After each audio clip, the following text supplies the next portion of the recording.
Hi, I am Kentageon, and we are back with Hardcore Amplified Minecraft Series 2.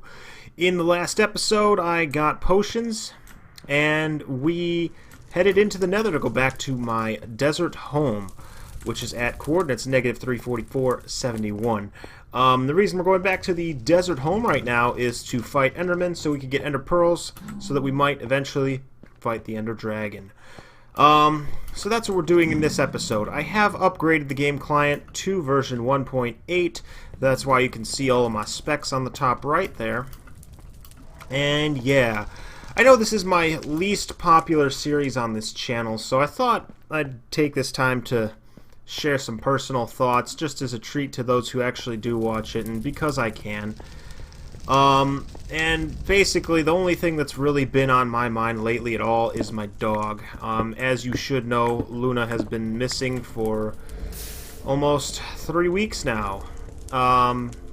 She went missing September 4th at 4 p.m. It feels like even though it's been almost 3 weeks, it feels like it's been 3 months. The time has gone by so slowly, and my wife and I have done so much to try and get this dog back. I made a lot of potions, and it's just, so far, nothing we've done has helped. She's still lost. I'm recording this on Sunday, September the 21st. It's just after midnight right now. I'm technically on call for work, but the phone's been ultra quiet, so I'm not worried too much about it. And I'm going to turn that music down. Everything else sounds good, but the music's too loud.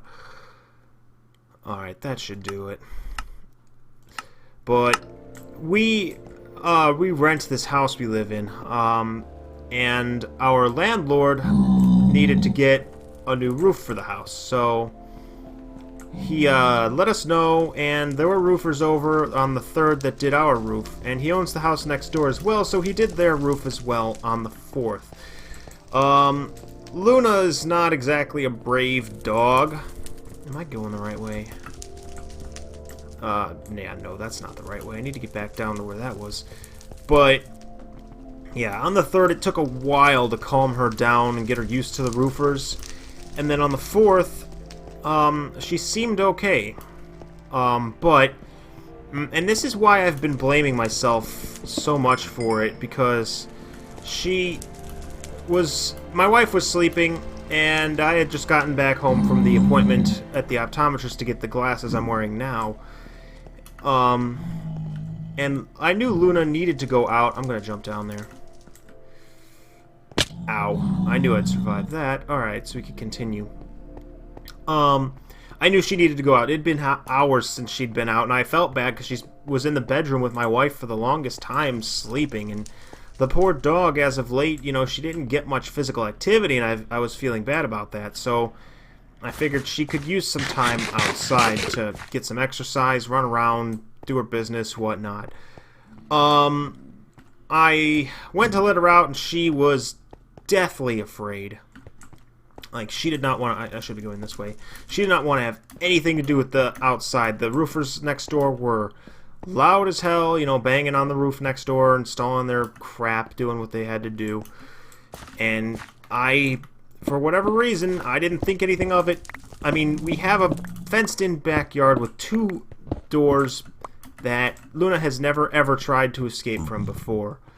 So I figured, I mean, even if she was scared, she couldn't escape. So I forced her to go outside. I picked her up and put her outside. She immediately tried to run back in. I wouldn't let her. And then I went out front to make sure that both the gates were closed. One of them was slightly open, but I closed it. And when I came back in, the last I've ever heard of my dog was her pounding on the back door, like jumping on it, trying to let me know she wanted to come back in immediately. And it just stinks, because if I had a bit more empathy, this would never have happened. Suffice to say, I usually let her out there for hours at a time, just because we have water for her out there, and there are dogs on every property next to ours, too, so she's got no shortage of friends to play with.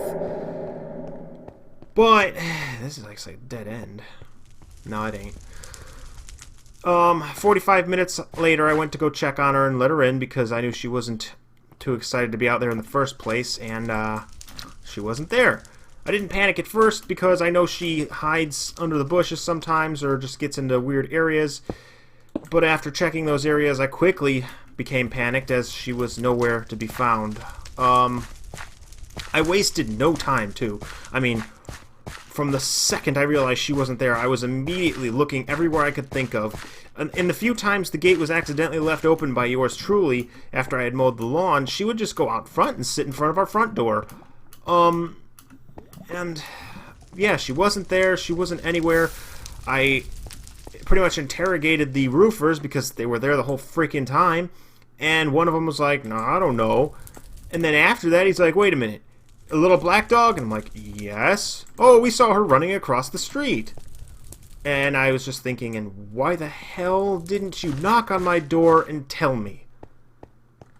Suffice to say, I woke my wife up. We spent the entire rest of the afternoon searching for her, the whole neighborhood. We had flyers up in all of the public places we frequent within hours, and we were just frantically searching for this dog to no avail. And that's pretty much the story. Since then, we've gotten calls, but, you know, I haven't received a call in like 4 or 5 days. So it seems as if nobody's spotting her, or maybe our signage is coming down in places. I've printed a lot more signs. We've invested a good deal of money in getting, like, decent signs. I need to get up there, don't I? But nothing so far. And it's just so heartbreaking because Luna is our family, period. She's not, like, some people like, "Oh, well, it's a dog, we'll get another one, whatever." That's just not how I felt about her, how I feel about her. I mean, it feels like I let her down by not, like, having that empathy I spoke of. I guess we have to climb up here. I think I remember doing this before. But, yeah, we had Luna, we got her in July of 2012, and she was only 12 weeks old, and we've had her since then.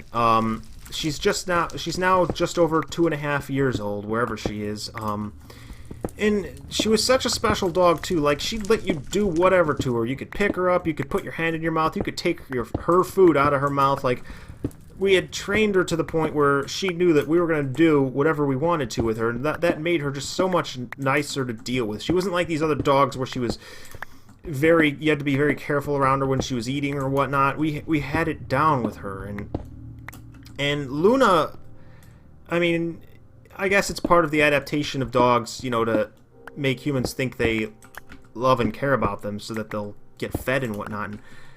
But Luna cared about us, I mean, and we care about her, so it just stinks. And at this point, I really don't know what to think. Is this a way? This is a way. Alright. I don't know what to think, like, because it's been so long, and the area around here is pretty heavily forested, but we've searched through it, and, I mean, what stinks, too, I just had an auditory hallucination. I thought I heard a grandfather clock. Negative 344 at 71. Alright, I'm getting pretty close.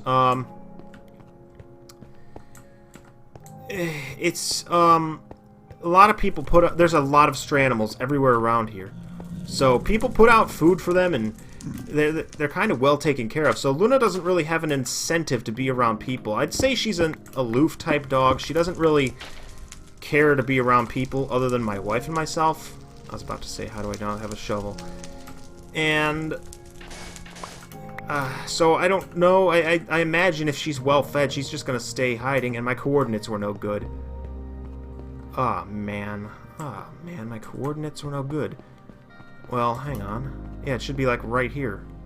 Well, not quite. Let's just, hold on a minute.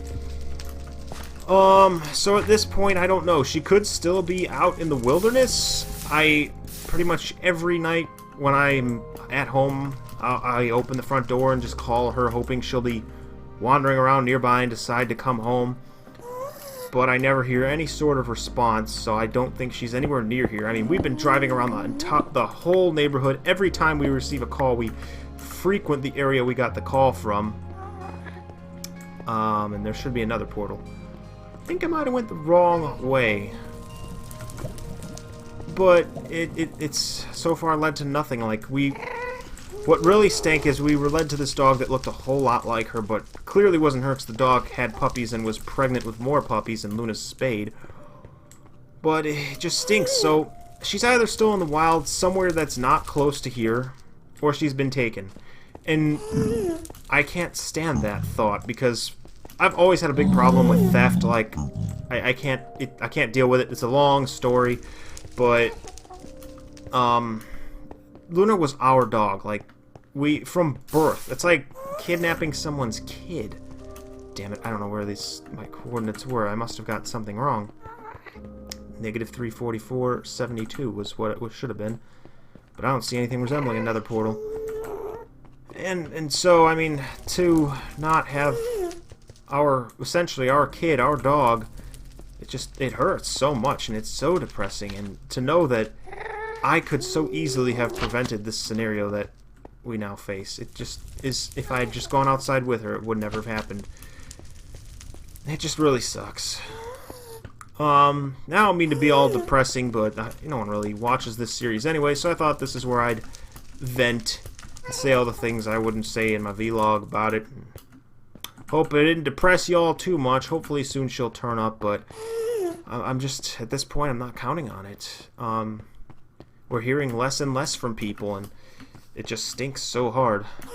Just a silly mistake, and it cost me a dog. I'm gonna verify these coordinates because there ain't no nether portal anywhere near here. Although it looks, well, it's the nether, everything looks the same, but I want to say it looks similar to the place yeah, I don't know what I'm talking about. Anyway, maybe I wrote the coordinates down wrong. That wouldn't surprise me, but even so, like, how far off could I have been? Let me check. I will, be right back. So I did say negative 344, 71, but all I see down there is a fortress, unless... Oh god, I don't know. I gotta get down there. So now you know the full tale of my dog. Yeah, not a fun tale. But at least I got to tell it to all the world on the internets. I was down there, wasn't I? God. How am I gonna get down there? It's such a... Hey, this is how I'm gonna get down there. This is it. I don't know if those were the actual coords, though. If not, I'll just spend some time on my own looking and hopefully not die. But... Negative 344. 60... I'm at 150. Alright, so it would be this way. Maybe. It would have to be up there, like right up there. What's up, Pigman? Why am I going the wrong way? I have an itchy throat. I've been talking too much. Wait. Oh. On the other side of the fortress? I don't know. I'm getting so confused. Ow. So irritating. Hi, Pigman. Is that a skelly? No, it's just the glowstone. Ow. Keep hurting myself. This is not where it was. Jumping. Ow. Skelly. Yeah, you missed, you little... What is wrong with my voice? Yeah, so I think my coordinates were off. Because, 71 is definitely not accessible. Negative 344. 91, I'd have to go 20 this way. Ow! Why aren't they beating you up? They would go gang up on me. Yep, I must have got the coordinates wrong. Maybe it was 344, negative 71. In any case, I'm going to call it an episode here. I'm going to search out the correct coordinates myself. And I'll see you guys in the next episode of Hardcore Amplified Minecraft Series 2. As always, thank you so much for watching. See you next time. This dog is a bona fide murderer. She killed a bunny. Look how proud she is of it. Freaking bunny killer. Aren't you a proud bunny killer, you jerk? Yeah.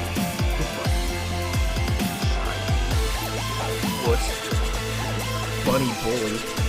So to answer that question, now, Bruno's in the video. Yay. What's next? Alright, all the next questions are from Emma. First of all,